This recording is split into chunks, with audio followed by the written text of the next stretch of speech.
Chapter 8 Welfare Without the State by Kristian Niemietz. Government welfare systems were created to help the poor, sick, elderly, and unemployed. Politicians believed that transferring resources to these groups would end poverty and make society more equal. But they were wrong. Government welfare has been disastrous both for the economy and those it was designed to help. It is the main reason taxes are so high in Western countries, accounting for about half the money governments spend. It has also trapped vast numbers in poverty while often providing very low-quality services in areas such as health. The poverty trap. For many people, the welfare state's so-called social safety net is more like a spider's web. In the UK, for example, around 5 million working-age people, most of them capable of working, receive out-of-work payments. More than half of them have done so for several years. The problem of long-term dependence on welfare benefits is found in all Western countries. In the government housing blocks of London's Hackney, Berlin's Neukölln, and Paris's Clichy-sous-Bois, many residents inhabit a parallel universe. They share the laws of gravity with the rest of society, but not the social and economic laws. Outside of the parallel universe, people usually improve their economic situation if they increase their work effort, improve their qualifications, put money aside for a rainy day, and maintain social networks. Inside of this universe, these activities are penalized. Small sums earned or saved lead to a withdrawal of benefits. Even moving in with a partner can mean payments are stopped. Trapped in the web of the welfare spider, people do not just lose formal qualifications, but also the social habits associated with work. While leaving employment has been made relatively painless, barriers have been erected against re-entry. Out-of-work benefits often pay as much as low-skilled jobs. People who argue that welfare benefits are too low look at the sums paid out in cash, but that is only half the story. People on welfare usually get other valuable benefits such as free or subsidized housing. Those who want to work also face huge obstacles created by the government. Minimum wages and strict employment regulations increase the cost and risk of hiring workers. Government controls as well as high taxes make it much harder for people to start their own businesses. There is therefore a strong case for ending the restrictions that stop people providing for themselves. This means introducing free market alternatives to welfare payments and removing the barriers to entry into the workforce. Instead of relying on the government, people would insure themselves against the risk of unemployment, sickness, or disability. Insurance companies, trade unions, and voluntary associations would cover the risk of income loss. It would be in their financial interest to help jobless people to find work and, where necessary, provide them with training. They would ensure that payments went to those genuinely looking for employment rather than those wishing to depend on others for a work-free lifestyle. Private welfare provision would therefore be far more effective at helping the jobless find employment. Private charities can provide an effective non-government alternative in cases not covered by insurance schemes. They tend to be better at tailoring help to reflect individual needs. Their more personal approach also makes it easier to weed out fraudulent claims, a major problem in state welfare systems. Unfortunately, government controls and high taxes have made it far harder for charities to fulfill this valuable role. Old age provision. The problems of the poverty trap are mirrored in government old age provision. State pensions and benefits have discouraged people from saving for themselves. Worse still, the rising cost of government schemes now threatens effectively to bankrupt many Western countries. Governments have promised a pension to everyone, but they have not put away money or bought assets to back their promises. In reality, state pensions are paid from current taxes, just like any other welfare benefit. This creates enormous unfairness. The amount received bears little relation to the amount paid in taxes. Instead, it is decided by politicians and therefore often follows political considerations. To buy votes, politicians grant special favors to influential groups. In contrast, people in a free society would save and accumulate reserves while of working age and use them in old age.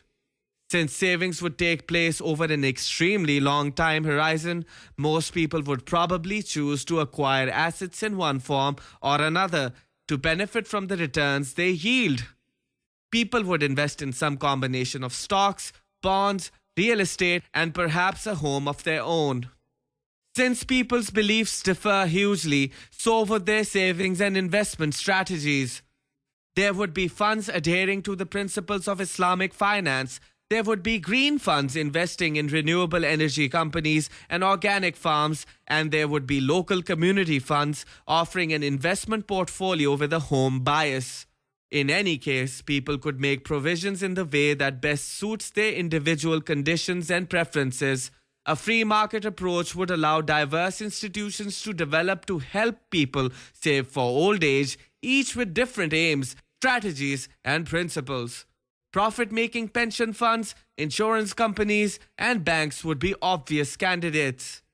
But in this area, voluntary non-profit associations were once highly prominent before the welfare state pushed them out by making long-term provision unnecessary.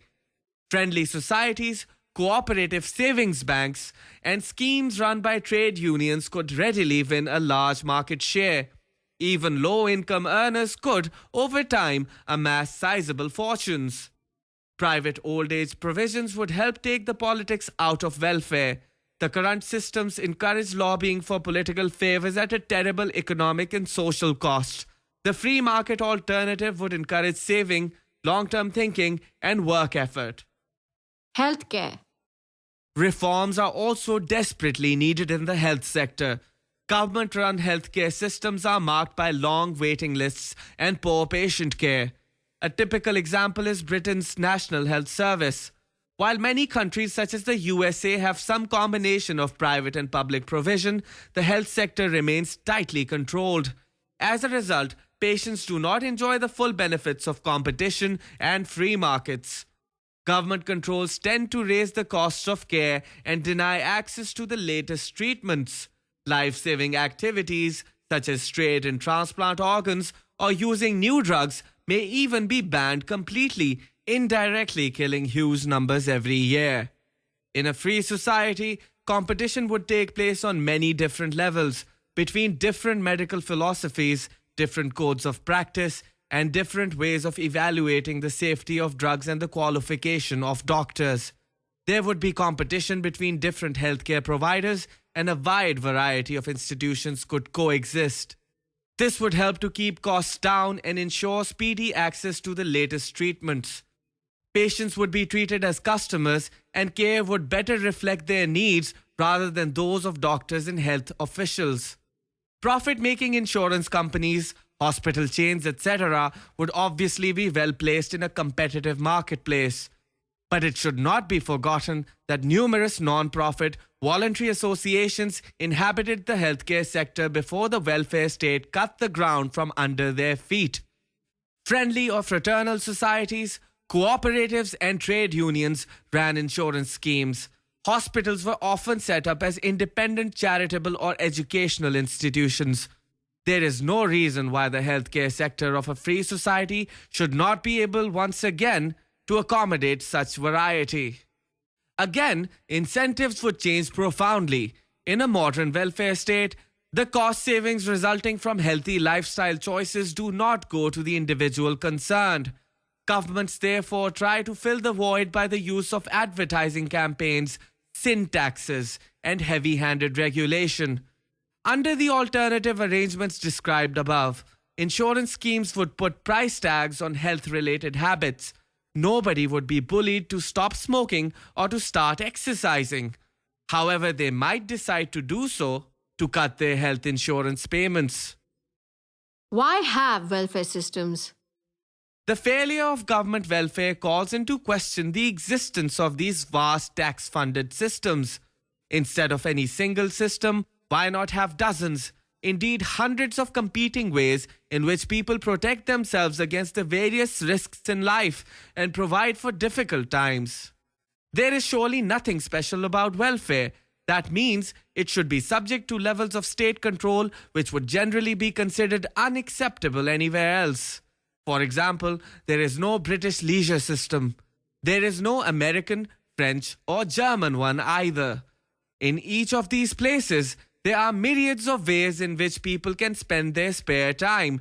Nobody created what could loosely be called the leisure industry. It just evolved. People were looking for ways to entertain themselves or relax. Entrepreneurs had an inkling of what people in their area might find enjoyable and set up cinemas, nightclubs, or travel agencies. Some failed, some succeeded. Indeed, of any singular system, we find a huge variety of different business models interacting and competing with one another. This complex fabric is constantly evolving and changing its shape. It is a testing ground for new business ideas. Few people suggest that our free time should be organized in a different way. Yet from a classical liberal or libertarian perspective, it is just as nonsensical that there should be such a thing as a British healthcare system or a French pension system. Unleashing choice and competition. The free market alternative to government welfare systems should consist of free choice and never-ending competition. There are several general reasons why this would be more effective than state welfare. Providers who constantly face the threat of losing customers to competitors face strong incentives to improve the quality of their products and/or lower their prices. Governments cannot really know people's needs and wishes. Private entrepreneurs do not possess this knowledge either, but markets put their ideas to the test with the profit and loss account offering them continuous feedback. Even if governments knew people's wishes, they would still not know how best to fulfill them. This knowledge has to be discovered via the market. The market is a permanent trial and error process which continually discovers the best way of serving individual needs.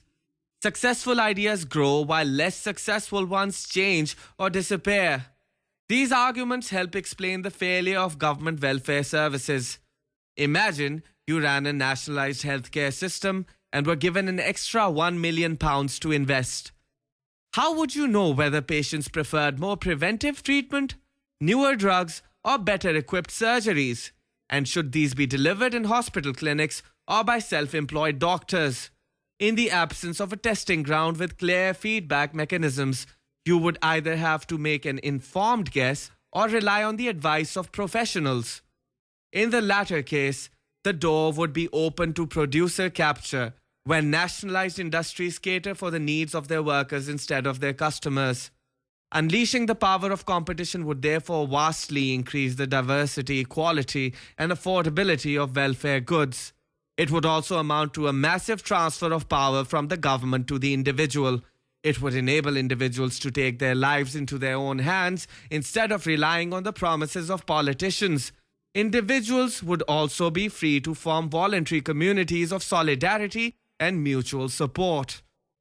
If the state must have a role in welfare, it should be limited to modest cash transfers, enabling poor people to purchase insurance services themselves.